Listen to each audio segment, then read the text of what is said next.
अपना आज संवार लीजिए, कल संवर जाएगा। आज संवार लीजिए, आज आपके हाथ में है। जो भी साधक है, जो भी साधन कर रहा है, यथा प्रयास जो भी आप कर रहे हैं, आप देखना कि कहीं जीवन में हमारे ये अनर्थ तो नहीं है, समय तो नहीं गंवाते हम।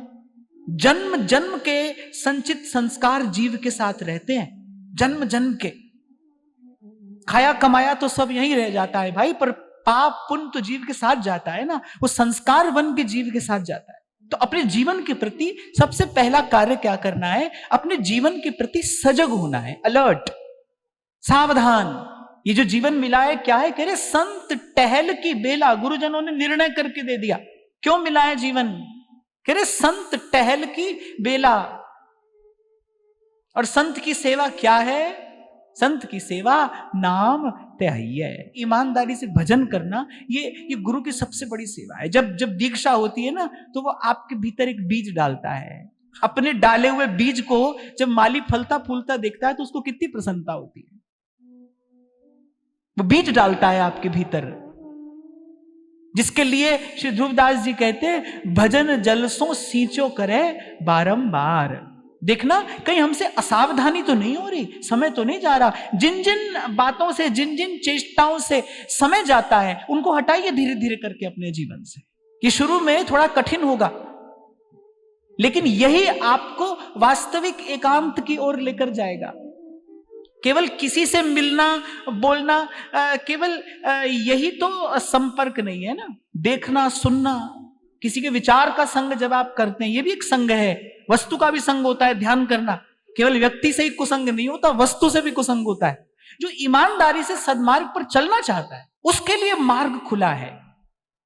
मैं तो बार बार आपसे कहता हूं भाई, अपनी ओर देखकर थोड़ी चला जाता है इस मार्ग पर, अपनी ओर देखकर नहीं चला जाता है, प्रभु की कृपा करुणा का विचार करके चला जाता है।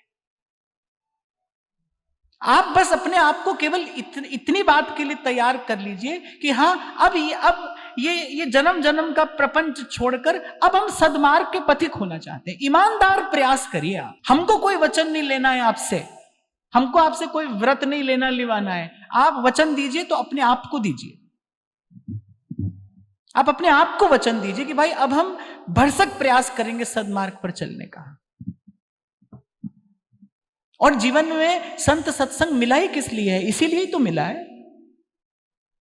इसीलिए तो आपके मेरे जीवन में ये सौभाग्य सुयोग बना है, पर ईमानदारी से किया हुआ प्रयास। बाकी सब प्रभु का नाम करेगा, वो करने में समर्थ है, करता ही आया है। इसलिए यहां संत कह रहे हैं, बोले तू क्यों गफलत में फिरे, सिर पे बैठा काल, और सिर पे बैठा काल दिनों दिन वादा पूजे, और आज काल में कूच मूर्ख तो को नहीं सूझे। यही बात देख देख कर आश्चर्य होता है। जब मीरा चरित्र पढ़ा था मैंने, वहां पर यह बात मैंने पढ़ी कि जैसे विषैली घास कहीं पर हो जाए और पशु घास चर रहे हैं और मर रहे हैं, लेकिन वो जो बगल में जो पशु है उसको इस बात का चेत थोड़ी हो रहा है कि मेरे बगल वाला पशु मर रहा है। उसके पास इतनी बुद्धि विवेक थोड़ी है। वो चरता है और फिर वो भी मरता है। ऐसे ही आसपास हम देख रहे हैं, सब मिट रहा है, क्षय हो रहा है, जा रहा है, नष्ट हो रहा है, और हम बनाए जा रहे हैं। हम ईंट पर ईंट लगा रहे हैं। यही बात तो कल मैं आपको कह रहा था। श्री स्वामी जी कह रहे हैं, अरे मूर्ख विचार तो कर, दिवस 4 के हला भला में तू कहां ले गो लाग। बोले कौन ले गया यहां से जो तू ले जाएगा। पर ये माया श्री कृष्ण की मोयो सब संसार। एक बात मैं आपको बता दूं भाई, ये काम आरंभ तो, प्रपंच का आरंभ तो होता है, पर प्रपंच का अंत नहीं आता। इसीलिए महाप्रभु कह रहे सकही तो सब परपंच तज, हब छोड़ और कृष्ण कृष्ण गोविंद कहे, सब परपंच तज। ध्यान रखना, प्रपंच का आरंभ करने में आप स्वतंत्र हो, उसका निपटारा आपसे नहीं होगा।